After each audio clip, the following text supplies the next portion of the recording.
Okay, good afternoon and welcome to chapter 17 of the Living Marriage, Binyan Habayis. In actuality, this is lesson number 5, section number 2.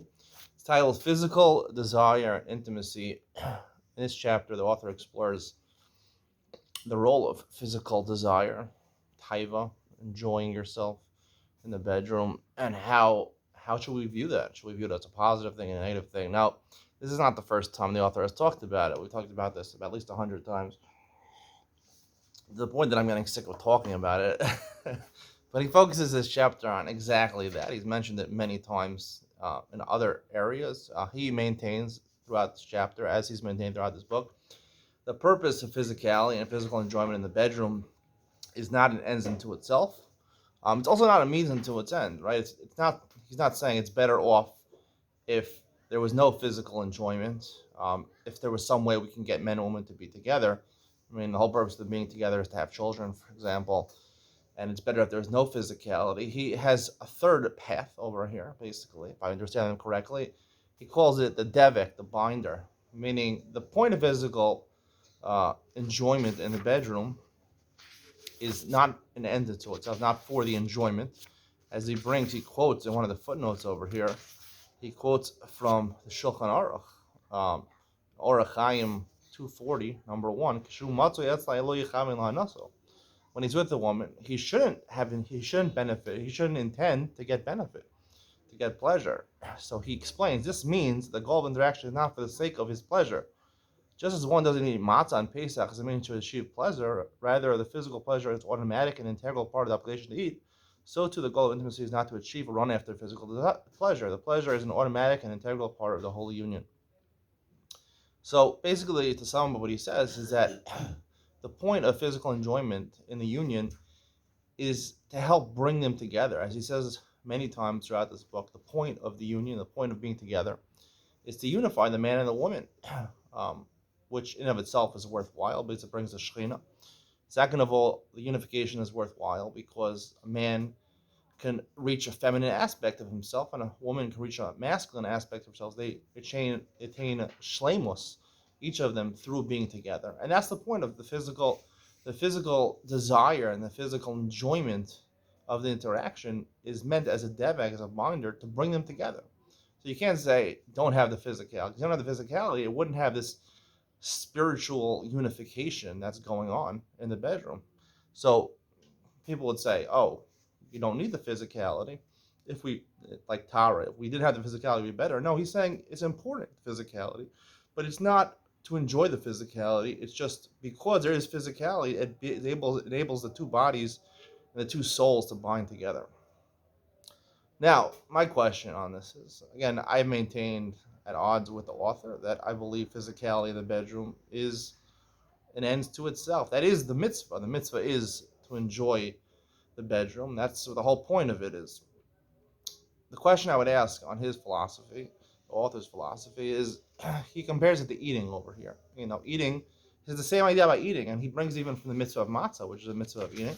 The Gemara in Psachim on 99b, the Gemara says that a person shouldn't eat Arbe Shabbos Yom Tov. He shouldn't eat right before Pesach, right?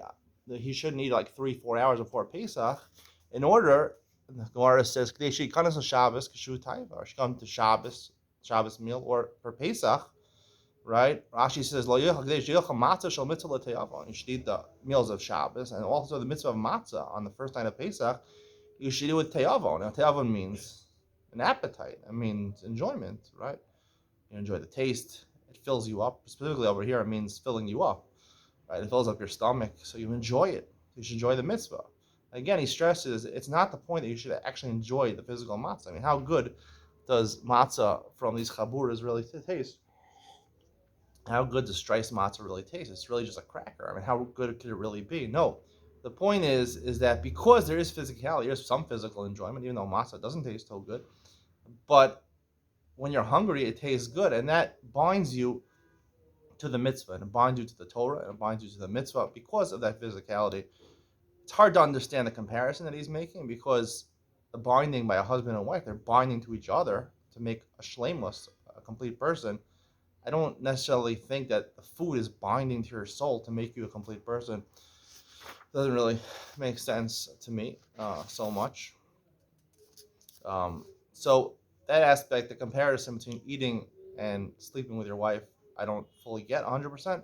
The main question I'd ask is, do we see that when you do it in the wrong instance? For example, there's a lot of people that are together with not marriage, premarital sex, or if they're together, um, if they do an avera, a terrible avera, adultery, or things like that, or with a prostitute or something like that. Is there no enjoyment in that case? Because if the whole point, right, the enjoyment is to bind people together, right, and it's integral, and that's essentially part of the union. So Hashem shouldn't make it that there's pleasure in the wrong times when you're eating too much, if you want to compare it to eating, or you're sleeping with your wife too much, or you're sleeping with other women.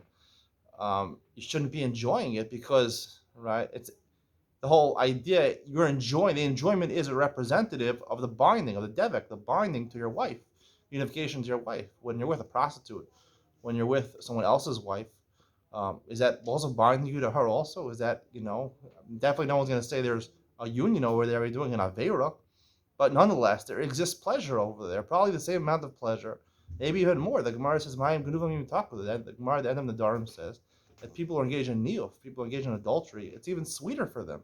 It tastes better, if you want to compare it to eating. It's more pleasurable than the relationship between a husband and wife. So, if the whole point of the pleasure is that's what it is, you're experiencing the bonding between the husband and the wife, what about a case where you're not supposed to be bonding and the bonding is an Avera? There should be no pleasure. Evidently, you see that the pleasure that you experience in the bedroom is what it is. It is what it is, whether it's good or it's bad. The point of the Torah is the Torah allows you sometimes to engage in the permitted pleasure, and sometimes it's not good for you. And you should enjoy it. You're going to enjoy it no matter what, probably, wherever you are. But the point is that I really believe that the point of physicality in the bedroom and enjoyment in the bedroom is it ends into itself. That's what Kedusha really is. We, in our warped sense of the world, we think in order for something to be meaningful or something to be holy, according to the Torah, it has to involve some sort of spirituality, some sort of non-physicality, which is borrowed from the world of the Christians. So instead of saying sex is bad, it's evil, we're going to say sex is good, but not for the enjoyment, for the bonding. Now, what is bonding? I mean, what you're tying the husband and wife together with a rope and leaving them there for a lot of times, for a long time. Some places they do that actually at clubs and things like that. But the point is not a physical bonding, it's a spiritual bonding. That you're bonding the elements of Zichros and Nikvus together. And you're having the Shekhinah rest upon you, as the Maharal says many times, and all the other Sfarim. So again, it's spiritual. We're misguided, and we still somehow, this author and all the Gedolim that he asked about these questions still believe that the end point of the bedroom is spiritual. Okay, you want to say lumdus. It's like getting too cute over here. That's the problem. I have a lot of lumdus nowadays in the Sfarim. People, they delve too deep, right? Hashem wants you to think in life, but don't think too deep. Don't think so deep. You make yourself crazy, seriously. When I give shiurim, and I give an Ian shiur, my shiurim are really good on Ian. I don't think that much. The first thought that comes to my mind, that's basically what I say. And usually it works out. I'm able to say a nice shtickle Torah, but I don't think so deeply. And this is overthinking it. It's overthinking what marriage and what the bedroom is about. The bedroom is about enjoying it physically. That's all I have to say. He's going to keep on talking about it. He's still talking about the next chapter, physicality for its own sake. The reason he's being so cute and talking about it so much is because when people don't have clarity on an issue, they keep on reiterating the same point just to assuage their feelings of guilt that they're saying the wrong idea. That's, I think, what's going on with the author over here. He knows he's saying something not true, and he keeps on repeating it and repeating it. It's not for physicality itself, but the physicality is important. It's to bring you together, a spiritual union. He keeps on repeating himself, but, it's falling on deaf ears, at least in terms of when I'm reading it. And maybe my listeners also are falling on deaf ears with them. If they're not, it's not falling on deaf ears, and they really believe in what the author is saying, and you're listening to this shiur, please leave a comment below and argue with me. I'd love to hear an opposition. I could talk about this like an adult, but from my perspective, he keeps on repeating this, and he feels guilty, the author, that he keeps on making the same mistake. Again, there's not much to talk about, and he every time he brings in physicality, he brings in where he compares it to eating. Physicality is a good thing. I will just quote like an interesting, two interesting things I saw in this chapter, which are not necessarily related to the point of the chapter. He quotes from the Sefer HaChasidim.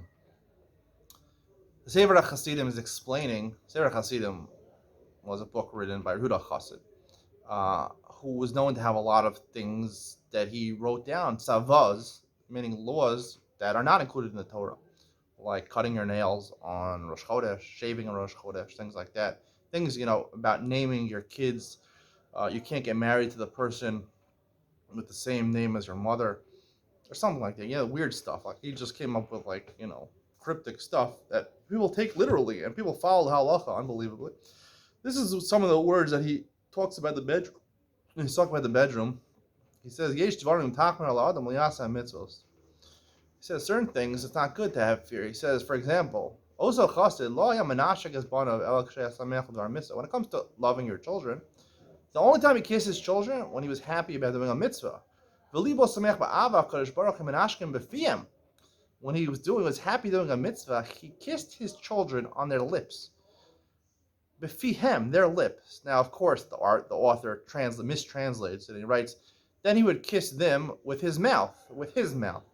It doesn't say befiv, it says befihem. So I don't like when you quote something and purposely mistranslate it. If you're going to bring a source that this person says, it shows how crazy it is. No one would ever think of kissing their children on their lips. That's you're crossing a line over there. Especially if your kids are girls, probably included also. How old are the girls? I don't know what age. You're kissing on their lips. I think it's a little bit of a problem. And then they said to him, Amrulo, lefidorecha tahara b'Yerushalayim b'shas bia shubanecha tzadikim. You should think about Yerushalayim when you're together with your wife. Amar lahem, he said back to them, b'rabos hatav yu abanim tzadikim.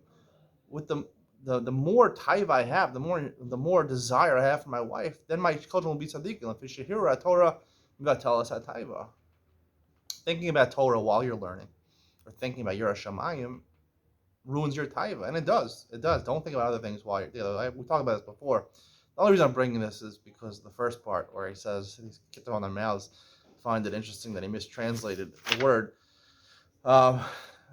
And the second thing I want to talk about, just a little bit of a separate idea. The Torah, the Gemara, refers to the man's needs for intimacy differently than the woman. Right? For her, it's called simchas ona. Simchas ona. The simcha, the time of her pleasure. No, actually, that would not be the time of her pleasure. Simchas ona, the happiness of her pleasure. Sometimes being together is called dvar mitzvah, and other times it's calling oses sracha. Like the Gemara in Brachos says, the student of Rav hid under his bed, and Rav, he, joked around with his wife. Asa sracha, he took care of his needs. Asa sracha was also used in going to the bathroom. So he finds it kind of strange that the Torah would call it his needs, right? It sounds like a disgusting thing, like going to the bathroom or something like that. You're supposed to enjoy it. You're supposed to enjoy it, not for the physicality itself, but at least to bind yourself to your wife. So he comes up with some concoction over here that, just to quote his words over here, although the Torah describes the mitzvah as ona her time, right, which is primarily focusing on her needs, Chazal emphasizes in order for the union to end its ultimate goal, the husband must be aware that he's also missing something. The husband must be aware. Like, that's what sracha means. You have to know that you need it. I'm talking about an idiot over here. Also sracha, you have to know that you need it. You must be aware that he's missing something. Talk to 100% of the men out there who have not been with their wives for a couple of days, or who are not married and are walking around the streets and see women, even the most haredi dressed woman, and not have a desire. A man needs a woman. Men, from the time of puberty, the time that they start looking at women differently, they need. It's not men's. It's true what the Gemara is saying. It's sracha. For a man to be together with a woman is a need. Sometimes men don't have a woman at their disposal, and they unfortunately masturbate and things like that because they need it. It's like for this, I think it's true. The Torah says in Parshas, is it Lika last week's Parsha, or Parshas Miketz, or it was Parshas Vayeshev a couple of weeks ago. Yosef was in charge of everything in Potiphar's house except Ki Malechem Asher Ochel. Lechem, Rashi says, is his wife. His wife was bread, right? A man who's hungry, right? A man is hungry. The Gemara says, Marivo Saveya Maspio Roy, when it comes to Yesh Ever Katan Ba'adam, talking about the penis, right? If you Masbio, right? You're constantly engaged in using it, masturbation or being together with women, so it's always hungry. Marivo Saveya, if you hunger it, I mean you don't use it at all. It's full. People interpret it the way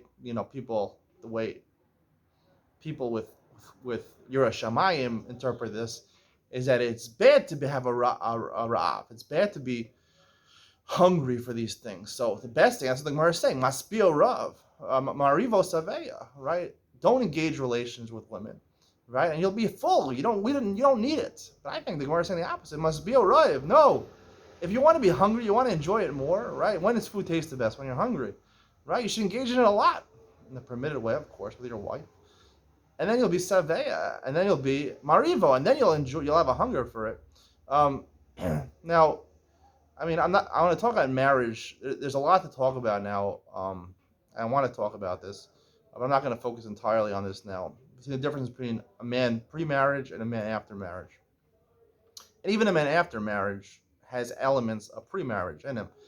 And for a man, the whole idea of sex and things like that is a necessary thing. It's like bread. Like for a bread, it's lechem huocha. It's bread. For a woman, she can go a long time. She's like a gamel. She's a camel. She can go for a long time without being with a man.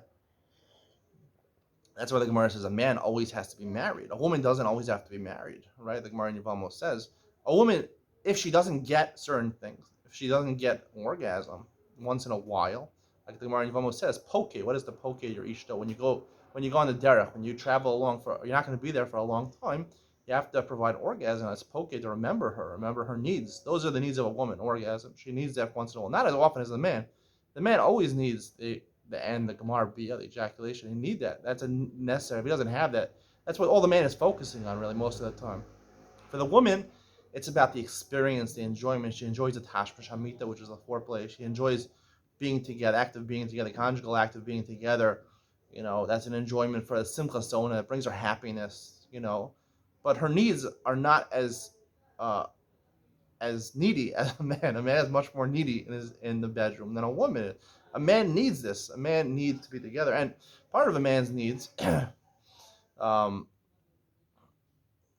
not going to discuss this entirely now, but, a man needs more than one woman, I'm telling you. Whether you're married or not married. Man needs, unfortunately, the way society is set up nowadays, monogamy, the only really possibility in the Western Hemisphere is you can't be married to more than one woman. The only option is not to be married and to have many different girlfriends. It doesn't work out that way because women always want to get married because they want the commitment. They want the guarantee of security and taking their needs taken care of financially. So they want that. They want that guarantee. They're always going to go in the direction of marriage. And usually the man is a sucker. He's going to follow along. Now, I'm not saying sucker in terms of the Jewish world concept. We believe it's a mitzvah. Maybe it's a mitzvah again. Maybe it's a mitzvah kedushin. Maybe it's a mitzvah nisuah. Not clear that it's a mitzvah in the Torah. But, it's really not mutter to be together with a woman if you're not married to her, according to the Torah. So you have to fulfill your needs. You have to get married. Once you're married, you can't be married to a second woman. Even though most of Seder Nashim and Mesachas Yevamos are filled with cases talking about Shalosh Nashim, Daled Nashim, the whole, one of the second or third parak in Yevamos is talking about that. People call you a kofer. You say, Chas v'shalom, how can you say that? A man should have more than one wife? What are you, Baal Taiva? Excuse me, look at Yaakov Avinu. Even married sisters. Look at Avram. They all had multiple wives. Look at the Gemaras, the Torah Shabbal Peh. It's talking about, right? The Gemara says in Kedushin, the Gemara says a woman should only be married to one man. But a man can be married to more than one woman. It's a Gemara in the Kedushin. The Gemara says that's why a man can be Mekadesh more than one woman. A woman can only be Mekadesh to one man. She can only be Mekadesh to one man because a woman only needs one man, one good man in her life that she can love. But a man has needs and his is a need. It's not a want. It's like eating bread. There's bread and eating steak. Steak you don't eat to fill you up. Steak you eat because it's gourmet food, because you enjoy it. That's like for a woman. A woman, most of the relationship in the bedroom is a want. It's something they want. They really want, desire it. Men also have fantasies, but and they want certain things. They want beautiful women, but it's also a need for a man. It's much more of a need for a man than a woman. And men included in this need, they have a need for multiple women, which is not being fulfilled in society. And that's why most men, after a year of marriage, are just done. They're finished. They're finished for the rest of their life. Their life is over because your life is your wife, and your wife is only one. So after a year, right, if you're not married to her, so there's more enjoyment in the union when you're not married, something which is um, not a construct which is fixed, right? When your marriage is, it's like the difference between being together with your wife and saying, okay, we're going to plan tonight, we're going to be together tonight, and then doing it, as opposed to just going into bed together and then deciding to be together, or in the passion of the moment, right? It's much more enjoyable. When you have a girlfriend, it's much more passionate in the moment. When there's a commitment there, a marriage, so it lessens the enjoyment. It's like setting a time to be together with your wife. So that's just the way it is. The way it is that if you get married, right, it's like planning the night of being together, and there's less enjoyment. And after a year, you're done. If you have a girlfriend, it lasts for a couple of years. But even then, a man will always look for a different girlfriend. Even if his wife or his girlfriend is the most beautiful woman in the world, he just wants diversity. Men always want something new. They always want something diverse. It's a need for a man. Just that's his needs. So I'd like to comment on that. That's why I call it lechem ha'ochel. The man is a need. It's like bread. For a woman, it's like steak, sort of. So it is similar to achila, but you know, the physicality of eating is not similar to the physicality of being together. Because I really feel that the physicality of eating, right? There's tuma and there's tara when it comes to eating, right? There's kosher food and there's non-kosher food. Um, Usually when woman, right, it's usher. It's usher to be gilei arayos or usher. I don't necessarily there's tuma. Maybe nida is considered tuma. It's the wrong time when she's a nida because she doesn't want to be together at that time. But there's tuma and tara when it comes to kosher food, not kosher food. When it comes to eating, if you're eating foods, and he quotes this is the one thing I do agree with in the chapter. He says that he asked a doctor. Rav Yashav also said this. Someone who was eating on Yom Kippur. Rav Yashav corrected a doctor's advice. The doctor said he should eat certain foods, certain such foods on Yom Kippur, and he said make sure he eats foods that he enjoys. And he spoke to a doctor for 25 years, a children's doctor, and he came to the conclusion the healthiest food for children is the food they love. Not any, not greens, not vegetables, the food they love. He explained that when a person is forced to eat something they don't enjoy, the body doesn't accept it properly.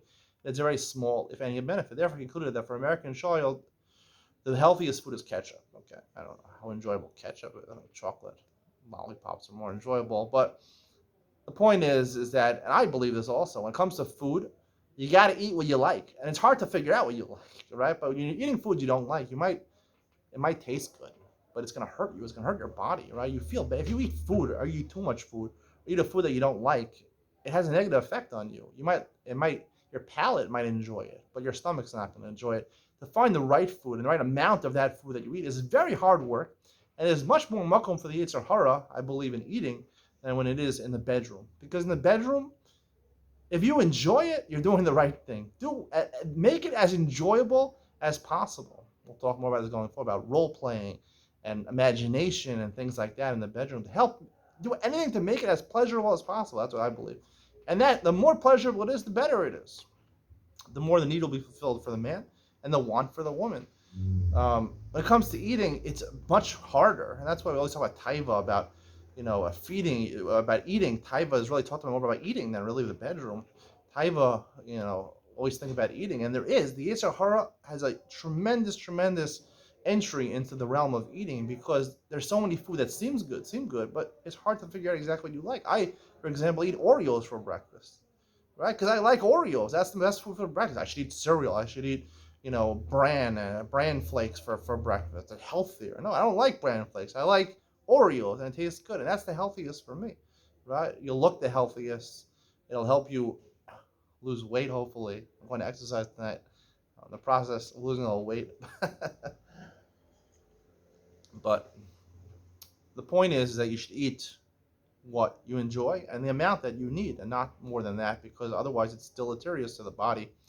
Um, so, eating, and to make an example, to compare eating to the bedroom, I think is very, it's a misguided approach. You should aim for as much pleasure in the bedroom as possible. That's the point. That's the point of life. That's the chiyus of life. The bedroom is the most enjoyable thing in life, and if it's not the most enjoyable thing in life, you're not living. You're not living, unfortunately.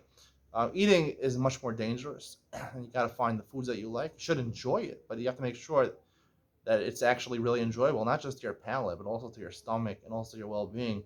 It's hard to find that, and it's a different discussion. This book is not about eating, but that's what I have to say about this chapter. Hope you enjoyed. See you in the next one.